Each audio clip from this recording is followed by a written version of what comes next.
Okay, so let's continue. So this is a sample of Google Scholar, as I'm mentioning. So exposure of your work is very important. This is mine. Okay, so this certain paper is being cited 56 times, and this one cited 49 times. This one is cited 44 times. So the more citation you have, the better. So this is, you can see it by Google Scholar. I think everybody use Google Scholar, right? So when you Google something, you will see at the bottom of each paper, there are a citation, cited by how many and cited by who. Actually can click this and then you can check. The more citation you have, the better, okay? And there is this certain, if you reach around 10,000 citations, total citations, I mean, you will be like around in the top 20% world, globally.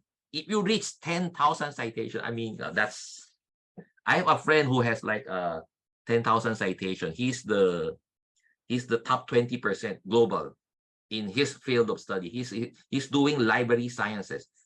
His studies is in encryption. I mean, have you heard of like blockchain, those things? I'm not familiar with that, but he's famous. So, okay, anyway, 10,000 citations. That's crazy. Okay, so let's continue. So how did this happen? Okay, so it's only a database. So why everybody's so, so concerned about this? It's because in 2003 there is this Center for World University World, it's World University Ranking. They uses the ISI database, or the, as I mentioned, this one, the Web of Thomson Reuters ISI, Web of Science, okay, database, and the counts. Let's say Lyceum. I mean, we have I mean, a while ago the host was from Lyceum. Like you can check. Okay, Lyceum. How many papers included in the ISI database? So that would be a certain point. So the highest, I think, globally, world is like Harvard, Yale, or the Cambridge, those things. So they're being counted like now and used as criteria for like this one, CWR ranking, and then QS ranking times HardToGain ranking. So 2004, universities around the world was shocked. Okay, so it means like the more public papers you have in journals included in ISI, the more you get more ranking, you get better ranking. So that begins a very, what do you call that, extreme push for publishing in these journals that are included in ISI or Scopus. Okay, so in 2008, Asian university, like university in the Philippines, probably later on, siguro I'm thinking 2010, but is, I think around 5 years ago or 6 years ago, I heard a lot of my friends in the Philippines, they're saying they need to publish in Scopus. And right now, as I know, a lot of doctoral programs, you need to publish in Scopus first before you can graduate your PhD. Some strict rules like that. So because of the policy copying practices in Asian universities, so they try to imitate what's happening in the West. But in the publications are basically like 95% in English. So if you see like a country who is not the first English language speaker, it would be difficult to publish a lot in English. So those are the dilemmas. Okay, so in the 2012, this started, this the publisher perish thing goes into policy. It's like they're becoming the rules and regulation, not only unspoken rules, but really written rules for university, for how faculty get promoted, how faculty get tenured, and those things. So it also included now what we call the KPI. Have you heard of that? It's like key performance indicators, like criteria for evaluation. Okay, so these are all connected. Okay, so let's continue. So, and then comes the predatory journals. Anybody heard of this one? The term PJ, predatory journals. Okay, so a few. So predatory, because of the, I mean, people needing to publish, some, some individuals, they try to, make like, I mean, before they even like fake journals. I mean, it's like, let's say, like I mentioned, EAQ, like education administration. I just put up a website and I'm also EAQ and nobody knows. And then, and then you submit to me and then I collect money from you, for example. Okay. And since EAQ is very top journal, okay, so, and then I collected like maybe $1,000 and then you still submit. And then, so that, and then it's crazy. So a lot of people take advantage of this types of, people needing to publish. So that's why there's a term like predatory, and they prey on scholars and authors. But let me continue, okay? So some of them are fake journals, scam journals, and those things. So this term predatory journal started with Jeffrey Bill's list. If you Google, but I think his list is not around. He's being sued by a lot of publishers. So he just took down his, but some people continue his work because, but the problem is with this list, Jeffrey Bill's started in the beginning, all open access journal are predatory for him. So all open access. So what are open access journal? I'll explain later on what open access journal are. So he targeted all open access journal, but he was sued and a lot of people complained. But so that's why the list is not there anymore. But the damage is done already. So even up to now, a lot of people, a lot of scholars are, are saying that open access or journal are predatory. They just, because of Jeffrey Bill.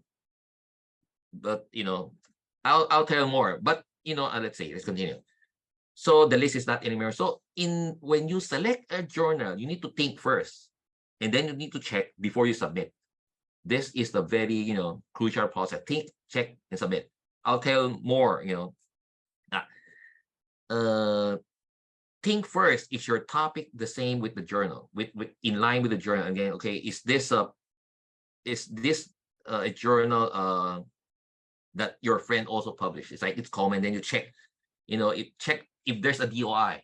As I mentioned, DOI is a very unique, what they call that, it's like the identifier for your paper, because Crossref would not allow the publisher to register a DOI if you're fake, or if you're there. There are very strict rules right now. Crossref, the company that releases a DOI, would do the background checking. So there are a lot of journals that don't have DOI, so you need to be, to think twice. Okay. So, and then before you submit, okay, let's go on. So what are open access journal?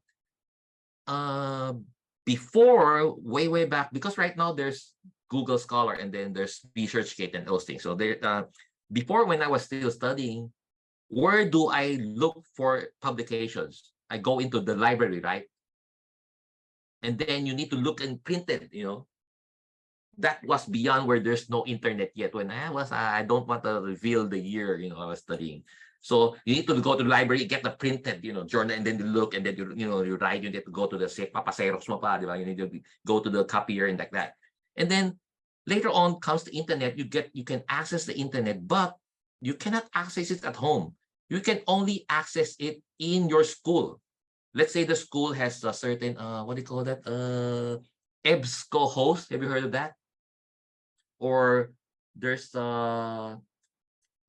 there are certain, what they call them, portals that you can access the journal, because you can only see the abstract, right? Can you download the full paper? No, before, no, but you can download it unless your university pays for the subscription. Okay. So actually somebody's paying. If you're accessing it at home, you actually need to pay. How much? I think, let's see. It's around 30, like there's $25 per paper. You need to pay. You want to get, traditionally it's like that. So university actually pays a lot of money. In my university, I know they pay around $2 million a year just to get access. Okay. So what are open access right now? So open access journal is the other way around. The authors are paying. And then so readers can freely access their paper. It's the other way around. So it becomes a threat to the big journals. Before, the journals earn a lot of money because they collect money from schools. But right now, the one who pays are the authors. So, and then traditional, I mean, scholars or the traditional authors would be against. Why would I pay? I'm the one writing the paper. I'm still pay to get my papers published. But because the objective right now is to have people read your work immediately, because information changes so quick. It's like you can't afford to wait for a long time until people to read your work. Maunahan pa ng iba. I mean, like, people, maybe somebody else would be faster than you and then publish something else the same as your work. So it's the other way around. And then the fee varies, of course. Some are very expensive, some are just minimal cost. Okay, so it depends now. Okay, so have you heard of ResearchGate? Anybody? ResearchGate, the website. I think I encourage you, if you're you create a ResearchGate account, because people share their work in ResearchGate. Let's say your university doesn't have subscription, and then you don't want to pay for the paper because each paper is very expensive, right? And the paper that you can read only the abstract, but you wanted to read the full paper, you don't have access to it, and the paper is not open access. Actually go into ResearchGate, and I'll bet that author is a member already. You can actually request for the full paper. I do that all the time. And some would reply, some would not, but be careful. Like, let's say you yourself has a published paper. You need to check if the publisher allows you to put it in ResearchGate. Because in the minute that your paper is accepted, you actually change ownership. Even though you're the author, they credit you for your work, but the ownership of the paper goes to the publisher. So they can actually sue you if you just, but nobody yet has been, really been, they call that, penalized for putting their paper on, ResearchGate. It's like they made that, they don't want to, because who's who in the academic world is in ResearchGate right now. So the loophole the loophole for ResearchGate is saying that we're only a secured community of writers, and then we exchange ideas like that. So, but ResearchGate, you can only be, because they would, there are people behind ResearchGate that they would check you. They would confirm who you are, and basically the email that you use should be affiliated with the, like, my edu, the .edu or something.